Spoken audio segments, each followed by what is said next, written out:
اب جب اس کو پرکھا جائے کہ وہ کائنات کے وجود کے لیے ہمارے پاس وہ ثبوت پیش کرتی ہے کہ جی کائنات وجود میں آئی، تو وہ یقیناً میٹیریل چیزیں جو مادہ ہیں یا مادی چیزیں ہیں وہ ہمارے سامنے پیش کر دیتی، ٹھیک ہے، میٹر ہے، سالڈ، وہ لیکوڈ، گیس، وہ ساری چیزیں ہمارے پاس وہ پیش کر دیتی، تو بالکل درست ہے، یہاں تک ٹھیک ہے، لیکن پھر بات آتی ہے اس کی ایج کی، کہ اس چیز کی ایج کتنی ہے۔ اب سائنس جو ہے وہ دعوے دار ہوتی ہے کہ جی چٹانوں کے ذریعے ہم دنیا کی ایج کا پتہ لگا سکتے ہیں، لیکن اس کے بعد جو ہے وہ پتہ چلا کہ نہیں، یہ نظریہ بھی غلط ہے۔ ہم نے کاربن ڈیٹنگ کے ذریعے ہم نے پتہ لگانے کی کوشش کی کہ اس سے ہم جو ہے وہ کائنات کی ایج کا اندازہ کر سکتے ہیں، کائنات کی عمر کا اندازہ کر سکتے ہیں، تو بعد میں وہ بھی پورے طور پر درست ثابت نہیں ہوا۔ پھر ہم نے کرومیم ایج کے ذریعے جو ہے کرومیم ڈیٹنگ کی بات شروع کی، پھر ہم نے الیکٹرانز کی کانفیگریشن کے ذریعے ڈیٹنگ کی بات کی، پھر ہم نے فوٹونز کے ذریعے ایج کی بات کی، پھر ہمارے پاس کریشن پلرز ہمیں کہیں آسمان میں نظر آ گئے، ہم نے ان کی بات شروع کر دی۔ تو ہمارے نظریات چینج ہو رہے ہیں، سائنس کے نظریات تبدیل ہوتے ہیں، نت نئی ایجادات آ رہی ہیں، تو اس وجہ سے جب اس چیز میں ترقی ہوتی ہے، کسی چیز میں اضافہ ہوتا چلا جاتا ہے، تو وہ کوئی ٹھوس حقیقت نہیں رہتی۔ پاسٹر صاحب، اس میں کچھ ایڈ کرنا چاہوں گی، قطع کلامی معاف۔ ابھی جیسے ہم آج کل کی دنیا میں دیکھتے ہیں، ایک دن تحقیق آتی ہے کہ گھی جو ہے وہ صحت کے لیے اچھا نہیں ہے، اب سائنٹسٹ کہہ رہے ہیں کہ گھی زیادہ اچھا ہے، آئل جو ہے وہ اچھا نہیں ہے۔ تو سائنس جو ہے اپنے نظریات کو، اپنی ریسرچ کو سائنٹسٹ بار بار چینج کر دیتے ہیں۔ ایک دن وہ کہتے ہیں ایک چیز صحت کے لیے اچھی ہے، وہ آپ کھائیں، کچھ دن بعد نئی ریسرچ آ جاتی ہے اور وہ کہتے ہیں یہ اچھی نہیں ہے۔ تو اس طرح سے ہم کہہ سکتے ہیں کہ سائنس کا جو یہ دعویٰ ہے یہ کسی حد تک درست نہیں ہے۔ بالکل درست، بالکل درست۔ میں اسی طرح سے کہا کہ دیکھیں، وہ ہمارے پاس 13 ایسی تھیوریز ہیں، ایسے نظریات ہیں جو کائنات کی تخلیق کے بارے میں پیش کیے جاتے ہیں، جن میں سے بگ بینگ ایک تھیوری ہے، ٹھیک ہے، ایک سٹنگ تھیوری ہے، ایک آسیلیشن تھیوری ہے، اور بہت سی تھیوریز ہیں، آپ انٹرنیٹ پر ان کو سب سرچ کر سکتے ہیں، لیکن ان سب میں کوئی بھی درست نہیں مانی جاتی۔ کچھ سائنٹسٹ ایک کو درست مانتے ہیں تو باقی 12 کی نفی کرتے ہیں، کچھ جو ہے وہ دوسری کو درست مانتے ہیں تو بقیہ 12 کی نفی ہو جاتی۔ اسی طرح سے یہ جو ہے، جیسے آپ نے بات کی ہے، بالکل ایسا ہی، آپ دیسی گھی کھائیں تو کبھی بناسپتی گھی کھائیں، تو کبھی آپ جو ہے آئل استعمال کیجئے، تو یہ سب چیزیں کیا ہیں، ہمارے نظریات کے حقائق کو ظاہر کرتی ہیں، حقیقت کو، سچائی کو بیان کرتی ہیں۔ جب ہمارے نظریات میں سچائی کم ہوگی تو پھر ہمارے نظریات چینج ہوں گے، پھر ان میں کیا ہے، وہ وسعت آنا شروع ہو جائے گی، ان میں اضافہ ہونا شروع ہو جائے گا، ان میں ترمیم آنا شروع ہو جاتی، جیسے ہمارے بلوں میں ہوتی ہے، ٹھیک ہے۔ تو یہی چیز ہے، جب کہیں سچائی موجود ہے تو اس میں کوئی ترمیم نہیں، تو پھر ہمیں دیکھنا پڑتا ہے، تو پھر ہم بائبل مقدس کی طرف نظر کرتے ہیں، تو پھر بائبل مقدس میں جب دیکھا جاتا ہے تو اس میں ایک واضح سبق موجود ہے، اس میں ایک باب موجود ہے جس میں کہا گیا کہ ابتدا میں خدا نے زمین و آسمان کو پیدا کیا، پھر اس نے تخلیق کس کس طرح سے کی اس کے بارے میں بتا دیا گیا۔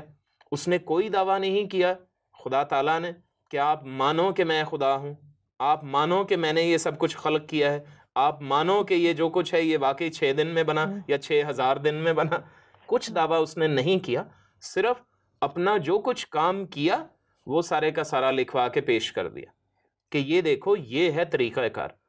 اب اس بائبل مقدس کے الفاظ میں بھی تبدیلی نہیں ہوتی، نہ ان نظریات میں تبدیلی ہے۔ خدا نے بعد میں یہ ہرگز کوئی کہیں پر نہیں کہا اوہو میں پہلے کچھ موسیٰ کے ذریعے کچھ اور لکھوا بیٹھا، نہیں نہیں نہیں نہیں، ابھی جو ہے میں تھوڑا ایوولوشنسٹ ہو جاتا ہوں، ٹھیک ہے، ایسی کوئی چینجنگ اس میں نظر نہیں آتی۔ تو پھر ہمیں تقابلی جائزہ لینا پڑتا ہے، کمپیریزن کرنا پڑتا ہے سائنس کے نظریات کا اور پھر بائبل کے نظریے کا۔ اس میں ایک ہی نظریہ ہے اور اس میں لسٹ بھری پڑی ہے، فہرست، ایک لمبی فہرست موجود ہے کہ سائنس یہ مختلف چیزوں کے بارے میں دعویٰ جات کر رہی، تو جو غلط ثابت ہوتے ہیں، جو درست ثابت نہیں ہوتے۔ لیکن اب اس کا مطلب ہرگز یہ بھی نہیں کہ ہم صرف سائنس کو غلط قرار دے دیں۔ سب سے اہم بات میں دوبارہ دہراؤں گا کہ ان تمام باتوں کے باوجود سائنس کو ہم غلط قرار نہیں دے رہے، کیونکہ سائنس تحقیق کی بھی کیا ہے، صلاحیت دیتی ہے، تحقیق کا بھی نظریہ پیش کرتی ہے کہ ہر چیز کے بارے میں تحقیق کیجئے اور تفتیش کیجئے تاکہ آپ اس کی اصل حالت کو، اس کے تاریخ، اس کے ماضی کو بھی سمجھنے کی طرف رجوع لائیں۔ یہ سائنس کی ایک اچھی بات ہے، جس سے ہمیں اس کی کچھ نہ کچھ صداقت اس میں نظر آتی ہے۔ اور بہت سارے سائنٹسٹ کی تحقیق جو ہے وہ بائبل کے مطابق ہے، کہ جو چیزیں جیسے خدا نے کریٹ کی، ہم اپنے گزشتہ پروگراموں میں بات کر چکے ہیں بے کہ شک، کس طرح وہ تحقیق آج ثابت ہو رہی ہے۔ تو سائنس جو ہے ایک طرح سے لوگوں کو اس بات کا اور زیادہ ثبوت دے رہی ہے کہ بائبل مقدس سچ ہے۔ ایگزیکٹلی، میں اسی طرف جو ہے وہ یہی بات کرنا چاہ رہا تھا کہ سائنس جو ہے وہ ہمیں غلط راہ پر لے کر جانے والی نہیں ہے۔ سائنس بذات خود جو ہے وہ غلط نہیں ہے، وہ تو ہم سائنٹسٹ یا ہم لوگ ہیں جو پڑھنے والے ہیں، سائنس کے طلباء ہیں ہم لوگ، تو وہ ہم اس کو غلط رنگ دیتے ہیں۔ ہم کسی ایک بات کو درست مان کر بس اسی پر کیا ہے فکس ہو جاتے ہیں، ہم محدود ہو جاتے ہیں، اس لیے پھر لوگوں تک غلط نظریات پہنچاتے ہیں۔ تو سائنس تو ہمیں آگاہ کرتی ہے۔ سائنس اصل میں نام ہے جاننے کا، جس کو ہم جان جاتے ہیں، ہم صرف یہیں تک محدود ہو جاتے ہیں کہ نہیں جی ہم جان گئے۔ تو سائنس لفظ کا مطلب ہی ہے، اس کا بیسک تھیم یہ ہے کہ جانتے رہیے۔ تو سائنس تو جاننے کا نام ہے، اس کا مطلب یہ نہیں کہ ایک دن آپ نے جان لیا یا آپ نے ماسٹر لیول تک پڑھ لیا یا پی ایچ ڈی کر لی سائنس میں تو آپ سب کچھ جان گئے، ہرگز نہیں۔ اب جاننے کا آغاز ہو گیا تو دروازہ آپ کے لیے کھل گیا، رستہ بہت وسیع ہے، بہت لمبا ہے، اس پہ جاننے کے رستے پر چلتے رہیے، یہ ضروری تھا۔ تو ہم لوگ اس کو محدود کر لیتے ہیں۔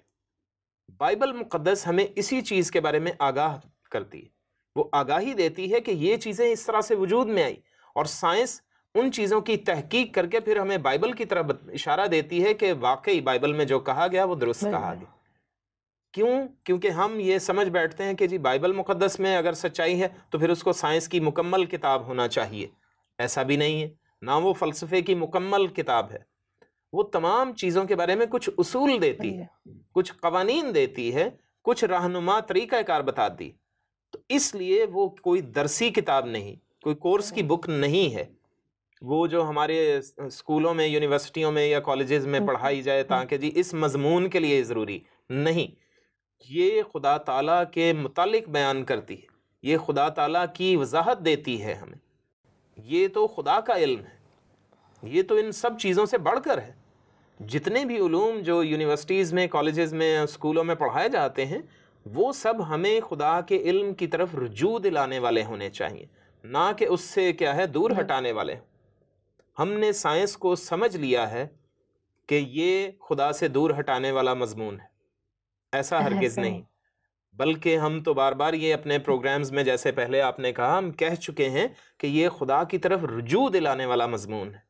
یہ تمام اس کی جتنی بھی شاخیں ہیں، فزکس ہو، کیمسٹری، بائیو یا دوسرے میتھمیٹکس، سب چیزیں وہ سب خدا کی طرف رجوع دلاتے ہیں، نہ کہ ہمیں اس سے دور کر دیں۔ تو یہ سب سے اہم بات تھی جس کا جاننا انتہائی ضروری تھا، کہ خدا ہمیں کبھی بھی وہ اس طرح سے نہیں کہتا کہ آپ ایک جگہ پر ٹھہر جاؤ، وہ تو ہمیں آگے ترقی دینا چاہتا ہے کہ ہم ترقی کریں، اور اس ترقی کے لیے سائنس کا ایک مضمون جو ہے وہ ہماری سمجھ میں آ گیا ہے، اس کو ہم درست طور پر اگر استعمال کریں تو پھر بہتر ہے۔ جیسے کہ کچھ صدیوں قبل ہم ہوائی جہازوں کے بارے میں نہیں جانتے تھے، ٹرینز کے بارے میں، کاروں کے بارے میں کچھ نہیں جانتے تھے، لیکن ترقی ہوئی تو گاڑیاں آ گئیں، بائسیکل آئے، موٹر سائیکلز آ گئیں، ہوائی جہاز بھی آ گئے، صحیح ہے، اور اب ہیلی کاپٹرز اور بہت سی چیزیں آ چکی ہیں، ہم سپیس میں سفر کر رہے ہیں۔ تو اس طرح سے ہم ترقی کر رہے ہیں، تو ہو سکتا ہے کہ آنے والی سالوں میں ہم اس سے بھی آگے بڑھ جائیں۔ تو سائنس نے تو جاننا شروع کیا ہے، وہ تو ہمیں اس سفر پر لے کر چل پڑی، لیکن ہم نہ رک جائیں، ہم اپنے آپ کو محدود نہ کریں، تو اس کی وسعت میں دن رات اضافہ ہوتا چلا جاتا ہے۔ اگر ہم اس کو زبور 19ویں زبور کے تحت دیکھیں، اس کے نظریے کے مطابق دیکھیں تو بڑی آسانی سے ہمیں سمجھ میں آئے گا۔ تو اگر ہم اس کی ایک دو آیات تلاوت کر لیں تو پھر ہمارے لیے بہت آسان ہو جائے گا۔ زبور نمبر 19، اس کی پہلی 3 آیات: آسمان خدا کا جلال ظاہر کرتا ہے اور فضا اس کی دستکاری دکھاتی ہے۔ دن سے دن بات کرتا ہے اور رات کو رات حکمت سکھاتی ہے۔ نہ بولنا ہے نہ کلام، نہ ان کی آواز سنائی دیتی ہے، ان کا سر ساری زمین پر ہے۔ دیکھیں کتنی خوبصورتی سے، کتنے عمدہ الفاظ میں پوری کائنات کو یہاں پر پرویا گیا، اس کے علوم کو یہاں پر سمویا گیا کہ دیکھیں آسمان بھی خدا کا جلال ظاہر کر رہے ہیں، وہ چاہے کریشن پلرز ہوں، چاہے وہ فوٹونز ہوں، چاہے زویٹرونز ہوں جو کسی بھی نیبولے اسٹار سے آ رہے ہیں، ہم تک کتنے سالوں میں پہنچ رہے ہیں، کتنے جو ہے وہ لائٹ ایئرز نوری سالوں میں پہنچ رہے ہیں یا نہیں پہنچ رہے یا اب تک نہیں پہنچے، کچھ بھی وہ سب چیزیں. اور پھر اس کے بعد فضا کے بارے میں، فضا میں جو کچھ ہے وہ سانس لینے کے لیے گیسز ہیں، بہت کچھ ہے، ان سب چیزوں کے بارے میں بھی ہمیں بتا دیا گیا. دن سے بات کرتا ہے، یعنی آج کا دن وہ ہمیں آنے والے کل کے دن کے بارے میں بھی کچھ نہ کچھ بتا دیتا ہے کہ ہمیں کس طرح کا ماحول دیکھنا ہوگا یا کس طرح کی صورتحال کا سامنا کرنا پڑ سکتا ہے. رات کو رات حکمت سکھاتی ہے، بہت سے لوگ تو رات میں بیٹھ کے اسٹڈی کرتے ہیں، ٹھیک ہے. تو اس طرح سے جو ہے وہ دیکھیں بہت سی باتیں یہاں پر واضح ہوتی ہیں. یہ تو میں نے صرف چند ایک باتوں کی طرف اشارہ دیا ہے، لوگ اس کے بارے میں بہت کچھ سیکھ سکتے ہیں. تو یہ تو ہمیں سائنس کے بارے میں بتا رہی ہے، اس کو پڑھیں تو ہم سائنس کو جان سکیں گے، ٹھیک ہے، تاکہ ہم اس پر ترقی کر سکیں، اس میں آگے بڑھ سکیں. تو یہ بیسک بات ہے کہ سائنس ایک حد تک تو محدود ٹھہرتی ہے، کیونکہ لوگ جو ہیں وہ اس کو مضمون پر تھوپ دیتے ہیں، الزام عائد کر دیتے ہیں. ایسا نہیں ہے. ہمیں تنقیدی نظر سے دیکھتے ہوئے جب ہم اس بات کو سمجھیں تو پھر ہمیں بات یا معاملہ کچھ اور نظر آتا ہے. انسانوں کا دعویٰ ہوتا ہے جو ہے وہ مضمون کا دعویٰ کم ہوتا ہے. انسان کتابیں لکھتے ہیں، سائنس خود کتابیں نہیں لکھتی. یہ سب سے اہم بات ہے. تو یہ چیز جو ہے وہ اب اگر ہم اس کو دوسرے طرح سے دیکھیں، ہم انسانی مسائل کے بارے میں میڈیکل کے مسائل دیکھیں تو بہت سے میڈیکل کے مسائل جو ہے وہ سائنس حل کرتی نظر آ رہی ہے، تو ہمیں اس بات سے خوش ہونا چاہیے. لیکن پھر کہیں کچھ ایسی بیماریاں بھی سامنے آ جاتی ہیں جہاں ہماری صحت کے معاملات وہیں پر رہ جاتے ہیں، تو ہم دیکھتے ہیں کہ اب سائنس کیا کرے گی. اس کے بعد جو ہیں وہ ہمارے یعنی ٹرانسپورٹ کے مسائل ہیں، ان کو سائنسی لحاظ سے دیکھا جائے تو کئی مسائل اس نے حل کیے ہیں، لیکن کچھ مسائل بڑھ بھی گئے ہیں. اسی طرح سے ہمارے کھانے پینے کے خوراک کے مسائل ہیں، ان کو حل وہ کرتی نظر آتی ہے. یعنی بہتر طریقے سے فصلیں اگا رہے ہیں لوگ، اور زیادہ تھوڑی مقدار میں اگر زمین ہے تو اس پر زیادہ فصل پیدا کر لی جاتی ہے، تو وہ بھی سائنس کے باعث ہے. تو سائنس جو ہے وہ ہمیں اچھے کام فراہم کرتی ہے، لیکن اب اس کا غلط استعمال بھی نظر آتا ہے کہ سائنس سے ہم ہتھیار بھی بناتے ہیں. بالکل، سائنس سے ہم جو ہے ایٹم بم اور جو ہے وہ نیوٹرون بم وغیرہ بھی بنا رہے ہیں، تو اس سے بہت بڑے مسائل پیدا ہوتے ہیں. لیکن ہم لوگ بناتے ہیں، ہم انسان یہ سب کام کرتے ہیں. سائنس خود بخود تو سب کچھ نہیں کر رہی ہے. سائنس کی کتاب اٹھ کے تو کوئی لیبارٹری نہیں کھول دیتی ہے. ہم نے روبوٹس بھی بنا لیے ہیں، شادیاں کرنے کے لیے بھی ایون کے. تو اس کے لیے کون ذمہ دار ٹھہرتا ہے؟ انسان خود. ہم اپنی ذمہ داری قبول نہیں کرتے، اور اس کا بھی خدا تعالیٰ نے پہلے سے مسئلہ بتایا. بائبل مقدس اس کے بارے میں بھی بتاتی ہے. کہاں پر؟ باغ عدن میں، جب آدم اور حوا ان دونوں کے گناہ خدا تعالیٰ نے ان پر ظاہر کیا. آدم نے اپنی ذمہ داری قبول نہیں کی. اس نے کہا کہ جو عورت تو نے میرے ساتھ کی اس نے مجھے بہکا کر یہ پھل کھلایا. تو اپنی ذمہ داری نظر نہیں آ رہی وہاں پر کہ ہم اپنی ذمہ داری قبول کریں.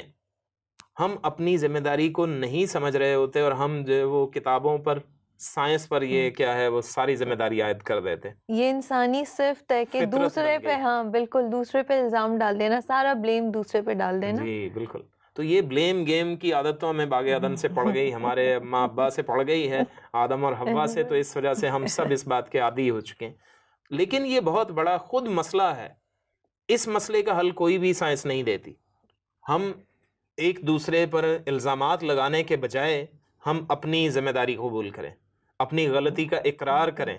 اس بات کی سب سے اہم بات جو ہے وہ ہمیں قبول کرنا ہے. حالانکہ جینیٹک انجینئرنگ نے بہت ترقی کر لی، لیکن انسان کی فطرت میں کوئی تبدیلی نہیں لا سکتے. تو یہی چیز ہے. جینیٹک انجینئرنگ میں بندر کلوننگ ہو گئی ہے، اور نیکسٹ سٹیپ سنا جا رہا ہے کہ اب جو ہے وہ انسان کی کلوننگ کی طرف آ رہے ہیں. پہلے ڈولی جو ہے وہ ایک بھیڑ کلون ہوئی تھی، تو جس پر بہت واویلا مچا، کچھ لوگوں نے اعتراض کیا، کچھ لوگوں نے خوشی منائی. تو اب بھی یہی ہے بھائی، ترقی ہو رہی ہے، اگر اس کا فائدہ ہوتا ہے نظر آتا ہے تو ٹھیک ہے، اس کو جاری رہنے دیجئے. لیکن اگر آپ اس سے نقصان اٹھا رہے ہیں یا آپ اس کو دیکھتے ہیں کہ اس کے بھیانک نتائج برآمد ہوں گے تو پھر آپ اس کو روک دیجئے. یہ سب سے اہم ہے. یعنی ایک برائی کو روکنے کے لیے آپ دوسرا برا کام مت کیجئے. یہ سب سے اہم اخلاقی سبق ہے ہمارے لیے، جو ہمارے لیے ایک رہنما اصول ہوتا ہے جو بائبل مقدس بتاتی. یعنی بچے کو غلط شرارت سے روکنے کے لیے اگر ہم شدید غصے کا اظہار کرتے ہیں، اس کو مار پیٹ کرتے ہیں، تو ہم اس کی غلط حرکت کو روکنے کے لیے ہم خود بھی تو غلط حرکت کر رہے ہیں. بالکل. تو یہ چیز سوچنے والی. اگر ہم اس کو نہیں سوچتے تو اسی طرح سے ہمارے مسائل بڑھتے چلے جائیں گے اور سائنس کے پاس ان مسائل کا حل نہیں رہے گا، اور سائنس کبھی بھی ہمارے ان مسائل کا حل نہیں دے گی. لیکن خدا کے ہم شکر گزار ہوتے ہیں کہ بائبل مقدس جو ہے وہ ہمیں ان تمام مسائل کا حل دیتی. میں نے اس کو سائنسی لحاظ سے بھی بتایا، میں اس کو معاشرتی لیول پر بھی لے کر آیا. اب میں ذاتی حوالے سے بھی بتاتا کہ انسان کو خدا تعالیٰ یہ کہتا ہے کہ تو توبہ کر، تیرا دل میری طرف راغب ہو. جب دل راغب ہوتا ہے تو یسوع مسیح نے بات بہت بڑی کی. انہوں نے یہ فرمایا، کیونکہ وہ خدا تعالیٰ کا بیٹا ہے، وہ جو بات کہتا ہے وہ سچ ہے، حقیقت پر مبنی ہے، کہ انسان کا دل تمام برائیوں کی اماج گاہ ہے. خون ریزیاں، چوریاں، جھگڑے، گھمنڈ، لڑائیاں، حرام کاریاں سب دل سے نکلتی. کھانے انسان کو گنہگار نہیں کرتے، چاہے کسی قسم کا بھی ہو، کیونکہ وہ انسان کے دل سے، انسان کے سرکولیٹری سسٹم سے ان کا کوئی تعلق نہیں. ٹھیک ہے. وہ بعد میں جب ہضم ہو جاتے ہیں، ڈائجسٹو سسٹم سے نکلنے کے بعد ان کا تعلق سرکولیٹری سسٹم سے اٹیچ ہوتا ہے. تو اس لیے ایمان کا تعلق دل سے ہے. ایمان دل سے ظاہر ہوتا ہے کہ آپ کن چیزوں پر ایمان رکھتے ہیں، تو پھر آپ کے نظریات چینج ہوتے ہیں. اگر آپ خدا پر ایمان رکھتے ہیں تو آپ ان چیزوں سے گریز کریں گے جن کی لسٹ میں نے پہلے بتائی.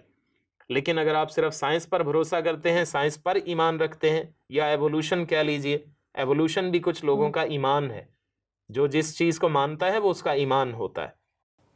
تو پھر کیا ہے، وہ اس کے مطابق نظریات پیش کرے گا. اس کی زندگی گزارنے کے جو اہم اصول ہوں گے، رہنما اصول ہوں گے، وہ اس کے نظریات کے مطابق ہوں گے. تو ان چیزوں کو سامنے رکھتے ہوئے خدا تعالیٰ کی طرف رجوع لانا ہر شخص کے لیے ضروری ہے، ورنہ تباہی ہمارا مقدر ہے. تباہی سے بچنے کے لیے، وہ تباہی کیا ہے؟ وہ جہنم ہے.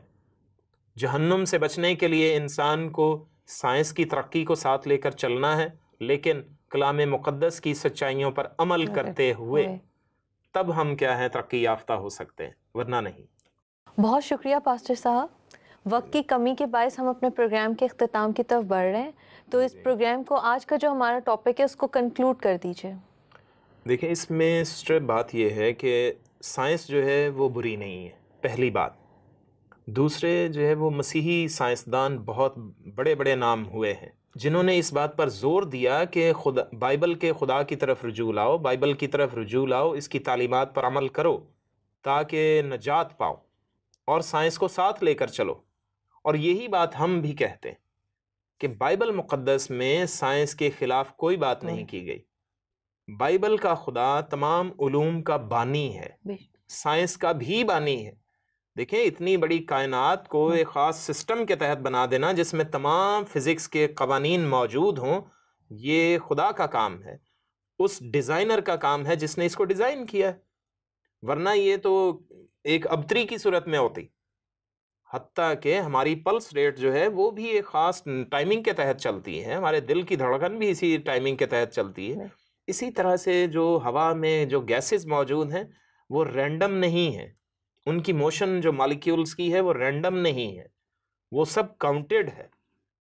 تو ہمیں سائنس کے ساتھ ساتھ خدا کے کلام پر توجہ دینے کی ضرورت ہے. جتنا ہم بائبل مقدس کو پڑھیں گے، سیکھیں گے، یاد کریں گے، اتنا ہی ہم سائنس کو بہتر طور پر سمجھ پائیں گے. اور جتنا ہم سائنس کے بارے میں پڑھیں گے، سائنس پڑھیں گے، تو ہم کلام خدا کی سچائیوں کو گہرے طور پر جاننے لگیں گے. ہم خدا کی نزدیکی اور قربت میں بڑھتے چلے جائیں گے. یہی ہمارے لیے سب سے اہم اور ضروری بات ہے. بہت شکریہ پاسٹر صاحب. ناظرین، یقیناً آپ کو ہمارا آج کا پروگرام ضرور پسند آیا ہوگا. آپ ہمیں اپنی رائے سے آگاہ کیجیے. اور جیسا ہم نے آپ کو بتایا کہ بائبل سائنس کے خلاف ہرگز نہیں ہے، اور نہ ہی سائنس بائبل کے خلاف ہے. اگلے ہفتے اسی دن اسی وقت آپ سے پھر ملاقات ہوگی. دیکھتے رہیے پروگرام ناقابل یقین.